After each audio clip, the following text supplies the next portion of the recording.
Hello and welcome. Today I am playing with the Concord 9th Rainbow Turnabout stamp.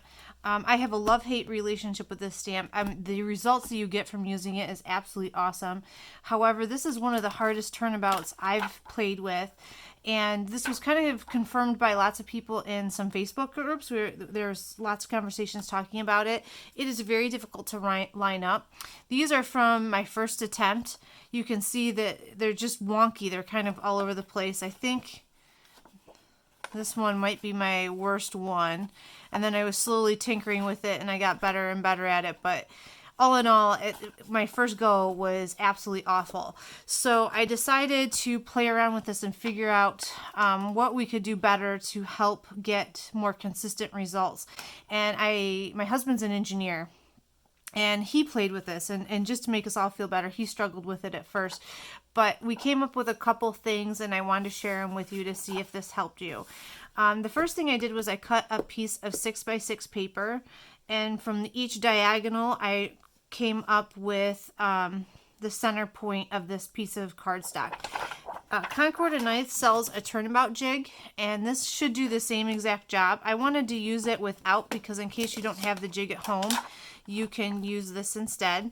So one of the things I'm going to do is take temporary adhesive and line up the alignment guide, and I want to make sure it says this side up. I almost did it backwards, with the X that's on this piece of paper.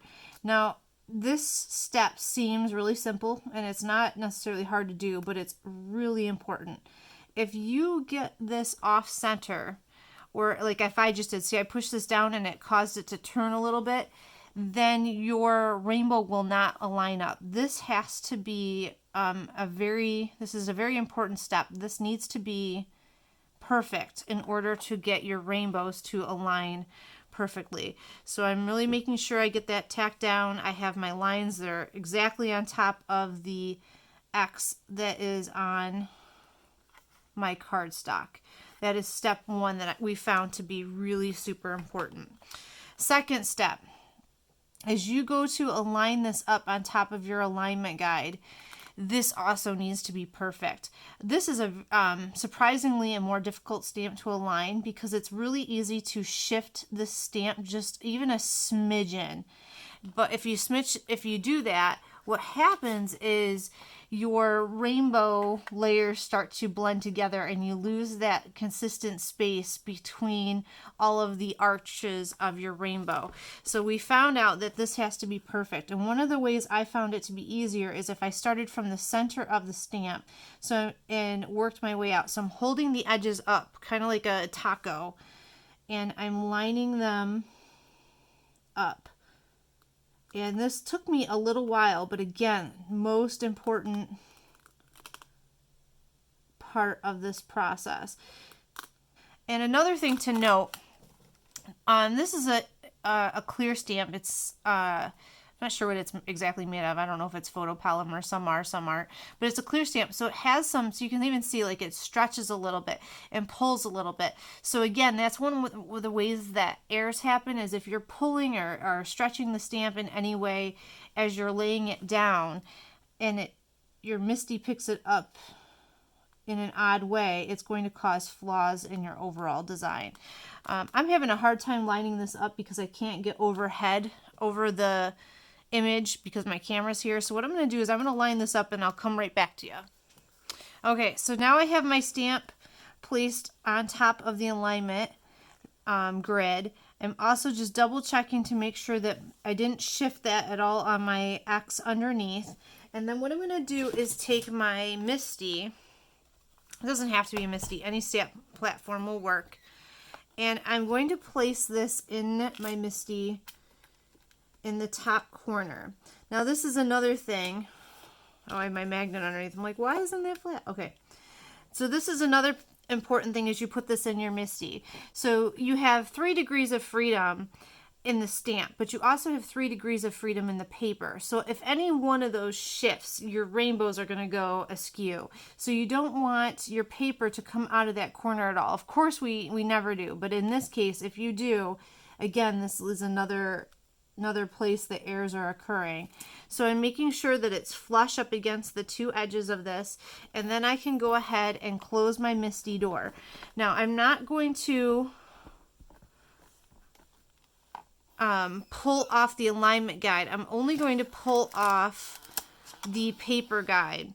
And then before I pull off my alignment guide, I'm going to check yet again, do I have everything lined up and does it match? Okay, am I doing an okay job? So I can see here that this one is not quite lined up. So I'm going to pull the stamp, make sure it's stuck to the door nicely. Over here, this corner needs to be stretched out here a little bit. And now that matches up nicely. And I'm just checking each one of my arches to make sure that they're matching up with that black alignment guide perfectly. Once I'm to the point where I think that it's okay, then I can pull off my alignment guide and set that aside. And let's test this to see how we are doing. So I have a piece of paper here cut to 4 1/4 by 5 1/2. I might need to put a little bit more removable adhesive on here, because you definitely don't want your paper to shift on this at all. If it shifts at all, again, you're going to end up with wonky rainbows, and no one likes a wonky rainbow. So I'm just doing my best to eyeball this in the paper, and again, it shouldn't matter as long as your paper doesn't shift or wiggle around inside your misti. And then we can go ahead and start inking this up. For my 4 colors, I chose Warm Sunshine, Coral Berry, Lagoon, and Volcano Lake for my rainbow this time around. It doesn't really matter what color you start with, because it's going to produce multiple different rainbows in different color orders, so it doesn't really matter. So you don't have to think too hard. You don't have to start with your red or your purple like a traditional rainbow. Again, double checking my papers in the corner.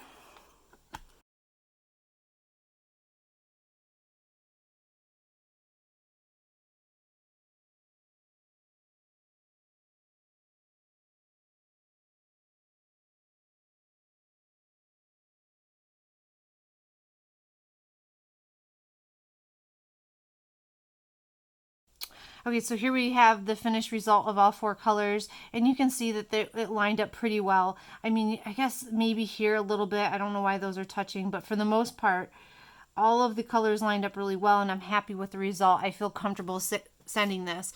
Unlike, I don't know, this looks like a leprechaun was doing drugs when they made a rainbow. I don't know what this is. So we're just going to hide those away and make a few more of these. So hopefully those alignment tips help you out. It has made a world of difference to me using this stamp.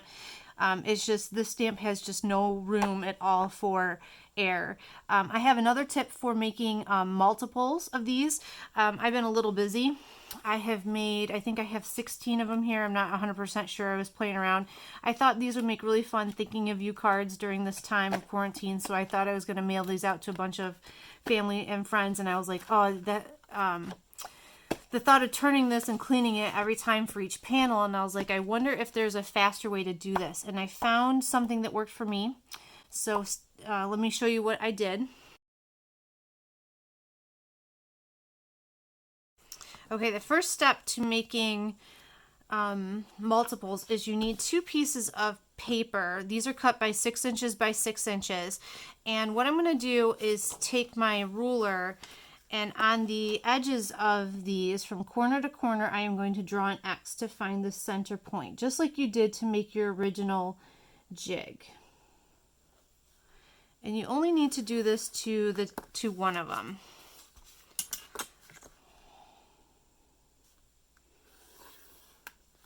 All right, so now we have our center point. I'm going to set my ruler and pencil aside. We're all done with that. The next thing you're going to need is a rectangle die. Now this can be any size that your panel is going to be for the front of your card. So my panel is 4 1/4 by 5 1/2. So I pulled out, these are from Waffle Flower, they're A2 dies, and they cut out, A2 sized panels. So I took the largest die, and what I'm going to do is center this where I would put my card panel on my card, and I'm going to tape this down and run this through my die cutting machine. Now I can pop this out, and this piece becomes scrap. This can go into your scrap bin for whatever else that you want. You can put your die away, and you're going to take out that second piece of 6x6 paper, and what we're going to do is put adhesive around the edges of this and tape or glue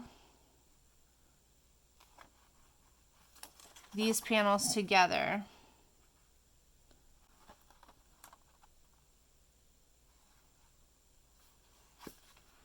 And you want to try to get them as exact as possible. You want them to line up perfectly, because that will create, this is going to create the jig that we're going to use in our misti.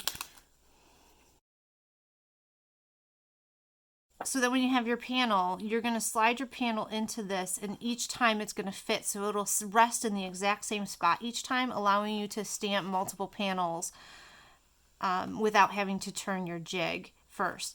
Now I just used my paper trimmer to cut this, and it's not 100% perfect, and I don't know if you can see this here. There's a little bit of a gap. It doesn't matter. As long as I'm perfect every time and line it up in this corner, I'll get consistent results. If this drives you nuts and you're like, oh my gosh, that's just an accident waiting to happen, then just die cut your panels with that A2 die, and then they'll fit perfectly into this jig every time. And just important to note, it doesn't have to be A2 size. You could do a much smaller panel if you only wanted, you know, a small piece for your card. So you could adjust this jig to whatever shape. You could do circles or whatever. So it's completely adjustable to whatever you want. You just need the die cut to cut your hole. So let's give this a shot and see how we do. So I can take my regular jig out. I'm going to place this jig in, and I'm going to use my magnet to help hold this in place a little bit, because I'm not going to have to turn it every time. I do need it to not get in the way of the stamp though. Then I can place my panel in my jig, making sure it's perfectly flush with this corner. And then let's go through our colors one more time. So let's do Sunshine.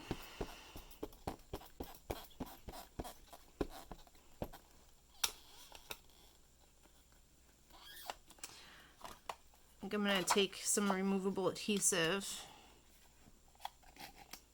This will help the paper from bouncing out. Okay, so now I can pop this out. Now I'm going to do something to help me keep my sanity. I'm going to just slide it over and make a pile. Then I'm going to take my next white piece of paper. I'm going to pop it into my jig.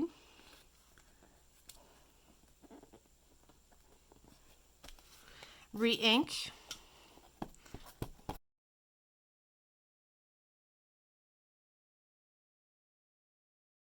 Setting it aside, popping in the new one. I'm going to speed this up, but I'm going to probably do 8 panels here, and then I will show you what step number 2 is.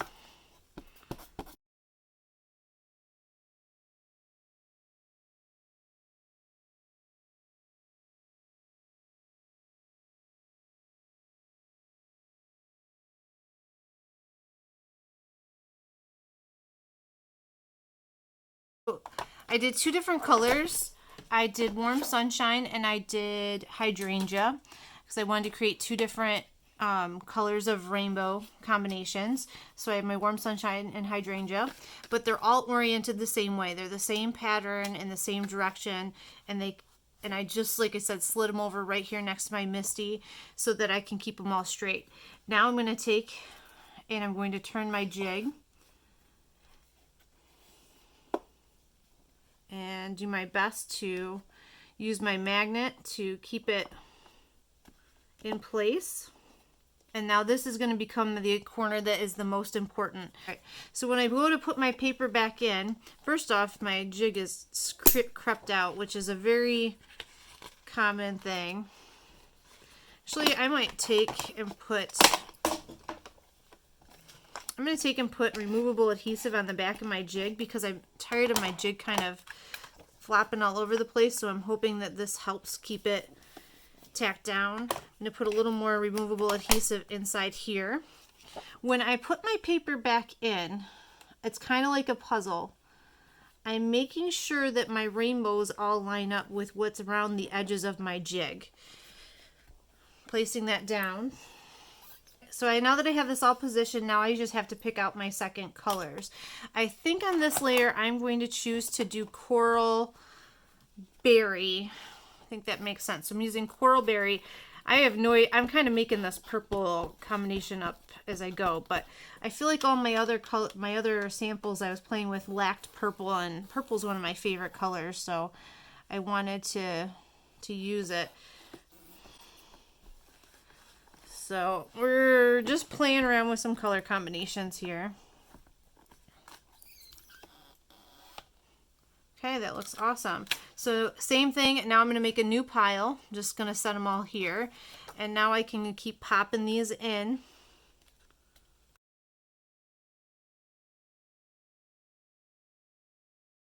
Second color done. Let's take and lift up our jig. We're going to rotate that one more time and stick that back down. I left the last paper in here just so it was easier. I don't need to take it out. And now I'm going to turn all of these so they're exactly the same, so I can just pick up from this pile, put them here, and then make a new pile. So for our next color, I think on these I'm going to use Lagoon. Picking out colors, at first I thought Lagoon was a really harsh color, but when it dries it's really pretty. So this has become one of my favorite color combinations for this card.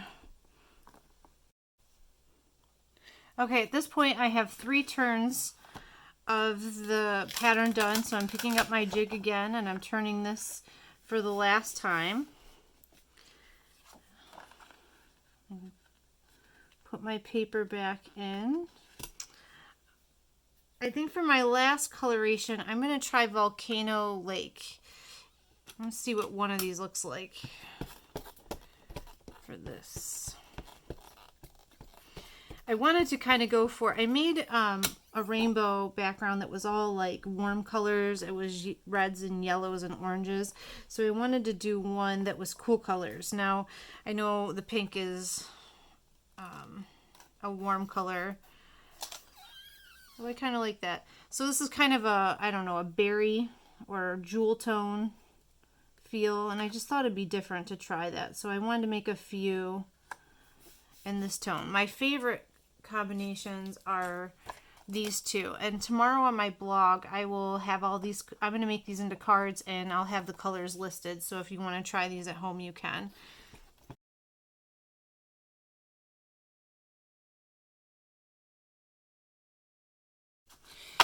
Okay, so I was able to stamp 8 panels relatively fast. I did 3 different color combinations without having to rotate the jig separately for each one. And I think the results turned out really well. These are very usable panels. This one is pretty darn near perfect. I had a little bit here. So if you don't get your paper in there perfectly, it does mess up a little bit. But for the most part, I think these are way better than the Drunk Leprechaun rainbows that I got originally without doing all these steps. I hope you're able to use your Rainbow Turnabout with a little bit more ease. I plan on making all these into cards. I'll have that video up very soon. So please subscribe if you'd like to see what the cards look like. I have one card done. Here's a little bit of a teaser. So here's one I made earlier today with the panel that I did. So if you like this, stay tuned. I have a few more card ideas that I'd like to try. So thank you for watching, and I'll see you next